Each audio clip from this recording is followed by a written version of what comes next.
AskReddit.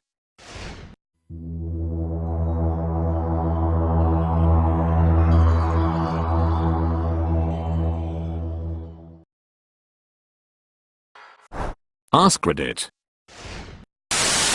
Teachers of Reddit, what is the smartest / most creative way of cheating that you've seen?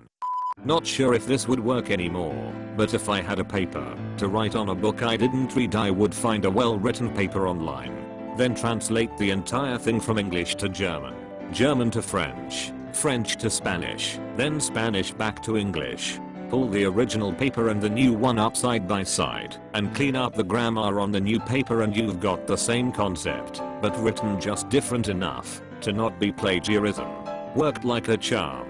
We had one teacher, probably 2005-ish, who barely spoke English. A couple of the guys would just take an article, swap the first and last halves of each sentence and hand it in.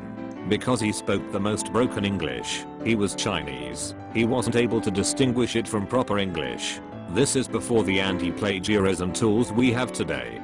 I was supervising a final chemistry exam along with another coworker.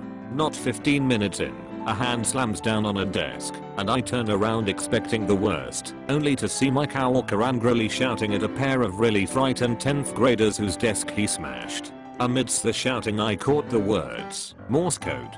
The guy proceeded to take them to the office. I called a hallway supervisor to take over, and ran after the group.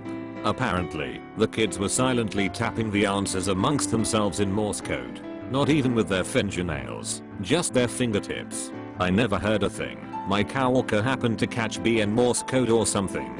I honestly thought he finally went crazy solely because of his appearance. Picture Robin Williams in Jumanji going, "What year is it?" I'm 100% sure that if this coworker weren't in the room, they'd have gotten away with it for sure. One of my old teachers told us a story about a student who had rigged up a tiny scroll of paper in a wristwatch with notes written on it. He turned the scroll by winding the watch. He ended up getting caught because he was winding his watch so damn much during the exam, but the teacher loved the creativity. In elementary/middle school we had to write a paragraph each week featuring all the vocabulary words included in that unit. One clever kid wrote something along these lines. One day kid's name had to write a paragraph for English class. He sat down, picked up a pen, and used these words in it, proceeds to list out all the words. The teacher only let it go once, because she never saw that happen until then. That reminds me of a time in my high school Spanish class, where we had to make a skit including a list of vocab words, and it had to be 4 minutes long. So the skit went, in Spanish, "Hey, amigo, we have to write a skit containing," lists out words. Oh, okay. What time is it? It is 1:30, but I put my watch on my table. We can tell the time. Okay. What is Jose's phone number? It is numbers. What is Mariah's phone number? They continue wasting time by asking random phone numbers while staring intently at the watch. After 4 total minutes have passed. Ah, the bell. It is time to go to class. Bye bye. I think they got a B. In high school I was in a computer-based learning program and our science tests were taken digitally. However, they used a program where once you entered the test your entire screen was locked into the test, and the only way to exit it was to click the finish button on the test or turn off your computer, which effectively did the same thing. Another feature of the program was that once you were in the test, anything you had in your clipboard, copied text, was not able to be pasted into the answer sections on the test, to prevent the only other way to cheat. However, after creating my own classroom at home, making fake tests, and playing with the program to figure out a way to cheat, I realized that it would allow you to copy things from inside the test and paste them elsewhere in this test. The developers of the program also did not take into account the sign-in screen, where you have to find the test and enter it. Long story short, I could copy my entire page of notes I had taken on the test material, paste it into the section where I would enter my login information, then recopy it, enter the test and paste it again in one of the answer sections, using it to answer every question, and then deleting it before clicking finish. I work as a web developer for a college. Stuff like this makes me paranoid about everything I do. Some smartest CS tried to break everything in our portal one semester, just out of boredom. Best student worker I've ever had.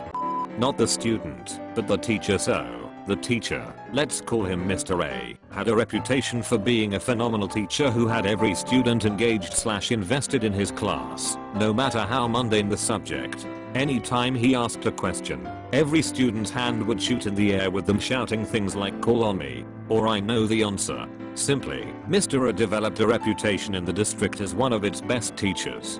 Fast forward a couple years, and I'm grabbing coffee with Mr. A, and I ask him, "What's your trick? How did you get every student bought in?" His response, "Well, I told the kids every time we had a visitor in class, I need you all to raise your hand, like I was giving away free candy.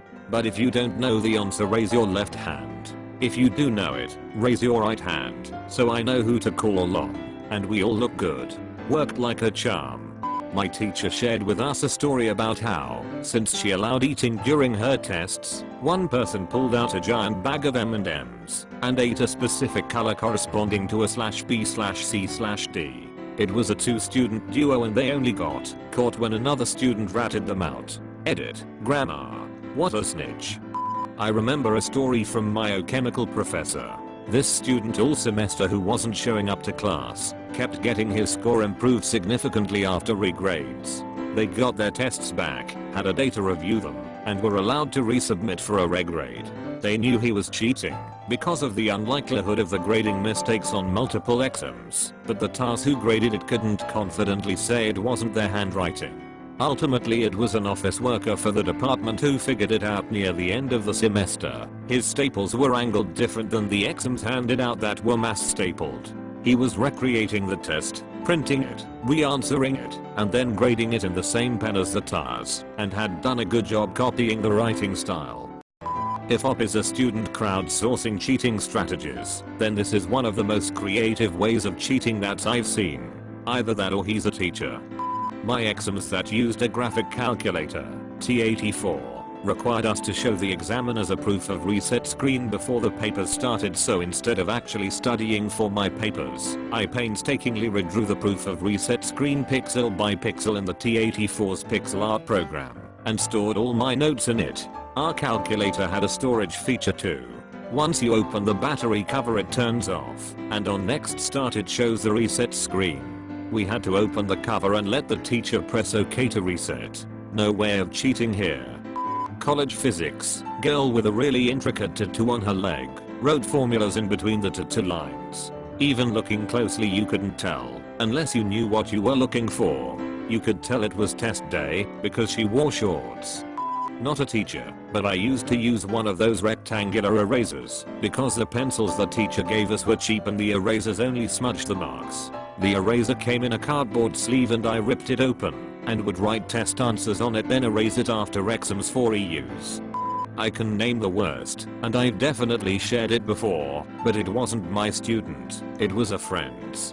She downloaded a worksheet for the kids to do, while she was in a meeting of some sort. Kids found the worksheet's answer sheet online, and proceeded to copy the answers. Last answer said student responses will vary. And that's what one kid wrote as his answer. Other times you'll see one kid misspells something, or gets an answer wrong, and everyone who copied from him has the same error. This happened to our entire group of chemical students last year. Everyone in the classes were cheating on the homework, because the answers were always online. In the second semester, someone made the mistake of writing answers may vary, and the teacher finally realized we were all cheating. A classmate broke the screen and keyboard of his calculator, and hid his cell phone in it, so it couldn't be seen from the teacher's position. The teacher approached him from behind, and caught him though. I was a TAR for anatomy and physiology. The professor would ask for me to sit in on finals to prevent cheating. One kid came in with a vitamin water. No worries. Halfway through the test the professor noticed they kept turning the bottle and squinting. This goes on for another 20 minutes. Professor goes up, grabs the vitamin water bottle and rips off the label. It had a crud sheet written on the back. The students had gone to the effort to make a fake vitamin water bottle label and write notes in the back. The professor was impressed by the creativity and decided to give the student a 0 and not report them to the academic committee. I passed a pop quiz in high school by looking across the room and focusing on the top of the smart girl's pencil and trying to decipher if she wrote A, B, C or D after the teacher asked each question. It actually turned out more successful than I thought it would. Edit. Spelling. Hey, I mentioned how I cheated on a quiz. What did you expect? Also, I'm all about academic integrity when it comes to important higher education when relative to your field of work, but I don't understand loading immense amounts of needless information into young hormonal teenagers and getting upset or surprised that they don't have the mental stamina to deal with it all and would rather cheat.